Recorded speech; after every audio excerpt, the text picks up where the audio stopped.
Ayşe inemez razıyallahu teala anha ediyorlar. Kana Resulullah sallallahu aleyhi ve sellem yectehidu fil aşril avâhiri ma la yectehidu fi gayrihi. Hazret Ayşe inemiz ediyor. Cenab-ı Resulullah aleyhissalatu vesselam ediyorlar diyor. Peygamberimiz Aleyhisselam'ın adet mübareket şıltı diyor. Ayşe inemiz ediyor. Ramazan'ın 10 ahirinde diyor Peygamberimiz şunca koşuş ediyordular. Başka vaktinde onca koşuş eden yoktular diyor. Hadise sayı düşünün. Ayşe inemiz ne diyorlar razıyallahu teala anha? Cenab-ı Resulullah aleyhisselamın mübarek adetlerinin şıltı diyor. Ramazan ayın diyor 10 ahiriki geldi mi? Bana şu 10 ahirinde karar tabi otiyiz. Öten akşam 21.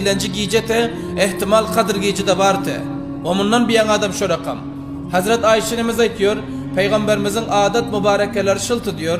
Roza ayın diyor 10 ahirki girdi mi? Onda Peygamberimiz çınani koşiş ediyordular. Çınani Peygamberimiz zahmet ediyordular ibadete diyor. Başka vakitte roza ayın başka günlerinde bu andazı Peygamberimiz masruf bolon yoktu diyor. Bir rivayet. İkinci rivayete. Yeniden Ayşe inemiz razıyallahu teala anha ediyorlar. Peygamberimizin mübarek adetlerinden birine. İza dakhalal aşru şedde mi'zarahu ve ahya leylehu ve ayqaza ahlehu. Peygamberimiz aleyhissalatu vesselam diyor. Kadın yankı roza ayın 10 ahirki girdi mi 3 halatlar üstüne geliyordu diyor. 3 iş ancam veriyordu diyor. En evvel kısa bilini mahkem kuşuyordu diyor. Bilini mahkem bağlıyordu diyor. Manasına ama ayarlar bilen indi bu giycelerde izdivaç etmiyordu diyor. Ayarlar bilen hembesterliği terk ediyordu diyor. Bu bir adet. İkinci özem zindedarlık ediyordu, uxlamıyordu diyor. Rozayın 10 ahir girdi mi Peygamberimiz Aleyhisselatü Vesselam giyeceğinin uykusunu özüne haram ediyordular, uxlamıyordular. Bu iki oldu. Üçüncüsü olsa öz ehlu ayarlarını turuzuyordu diyor karan. Peygamberimiz Aleyhisselatü Vesselam 3 iş ediyorken rozayın 10 ahir gelen filan hembesterliği terk ediyorken bir, ikinci öze bidar oluyorken, uxlamıyorkenler ibadet ediyorken iki, üçüncü öz ayarlarını turuzuyorken ana şu 3 adet Peygamberimiz Aleyhisselatü Vesselam'da bareken azizlerim. Lihaza bizlerin Peygamberin ümmeti oluyoruz. Peygamber Aleyhisselatü Vesselam'dan göre bizler savabı zerrutumuz var. Günahlarımıza tövbe etmek zerrutumuz var. Manında roza ayın 10 ahiri girdi neme kaldı bizlerde. Bulam öter barar gider. Lihaza bu roza ayın 10 ahirinde ibadet edecek bolalıyın. Mında özlerimiz ibadete masruf edelim. Özlerimiz üylerimizde olsak yalay ötürmeliyim. Telefon bilen, ya seryal bilen, ya başka bir lahu la'ab bile ötürmeliyim. Özlerimizden zindedarlık edelim giyeceğine, ayarlarımızdan zindedarlık etmekliği talim verelim. Ta ki bu sevaplardan bizler mahrum kalmamız yana.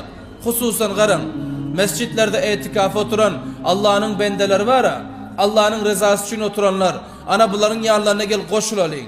Bunların ibadetlerine koşulalım. Takriben bunlar teheccüd okuyorlar, zikir azkar ediyorlar, dua ediyorlar, tesbih namaz okuyorlar. Ana bunların katındaki koşulduk misafına, onda kıyamet gününde bizler bulabile haşr oluruz. Bunların ettiği sevaplarının bizler mahrum kalmıyoruz. Lihaza bu iş etmemiz gerekeni. Son qarang, endi Kadir giyeceğinin kaysılığı şu hadisten belli oldu. Peygamberimiz roza ayın 10 ahirinde beter koşuş ediyorkenler onda belli oldu ki Kadir gece şu 10 ahirindekene. Bu bilindi. Sonra ama Peygamberimiz Aleyhisselatü Vesselam Kadir giyeceğinin kaysı giyeceğliğine ummatlarına azrak düşündürmem giden. Ne diyor qaram? Peygamberimiz Aleyhisselatü Vesselam diyor taharru leyletel kadr fil vitri minel aşril avahiri min Ramazan. Peygamberimiz diyor Kadir giyeceğini diyor roza ayın 10 ahiriki tak giycelerinde aktarın diyor. Yankı hadisten olsa Peygamberimiz 10 ahirindeki ibadet ediyorken Kadir giyeceğinin şu 10 ahirdalığını belli oldu. Anında bu hadisten olsa Peygamberimiz Aleyhisselatü Vesselam diyor sizler Kadir giyeceğini 10 ahirin tak giycelerinde aktarın dedi, ana ol belli oldu. 10 ahirde ekeni Kadir giyeceğin. Lakin tak giycelerindekini ana bulan bu hadisten belli oldu.